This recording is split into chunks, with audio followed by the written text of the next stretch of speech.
శివుడికి కొడుకులే కాదు కూతుర్లు కూడా ఉన్నారని మీలో ఎంతమందికి తెలుసు? ఒకసారి శివుడు పార్వతీదేవిని తీసుకొని నందనవనానికి వెళతాడు. అక్కడ పార్వతీదేవి ఒక చెట్టును చూసి ముగ్ధురాలవుతుంది. ఆ చెట్టు పేరు కల్పవృక్షం. అది కోరిన కోరికలు తీర్చే ఒక చెట్టు. అయితే ఒకసారి పరమేశ్వరుడు బయటికి వెళ్ళినప్పుడు పార్వతీదేవి ఒంటరిగా ఉంటుంది.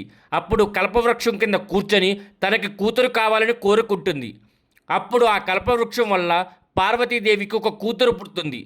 శివుడు లేనప్పుడు పార్వతీదేవి శోకాన్ని అంటే బాధని దూరం చేసింది కాబట్టి అశోక అని, తను ఎంతో అందంగా ఉంది కాబట్టి సుందరి అని, అశోక సుందరి అని నామకరణం చేస్తుంది. మరోసారి పార్వతీ పరమేశ్వరుల తలభాగం నుంచి ఉద్భవించిన ఒక జ్యోతి నుంచి ఒక కూతురు పుడుతుంది. తనని జ్యోతిదేవి అని, అదే జ్యోతిదేవిని జ్వాలాముఖి కింద నార్త్ ఇండియన్స్ పూజిస్తూ ఉంటారు.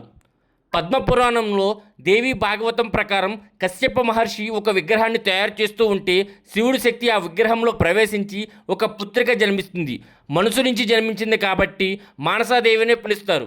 ఫ్రెండ్స్, ఓం నమ శివాయ అని కింద కామెంట్ సెక్షన్లో కామెంట్ చేయండి.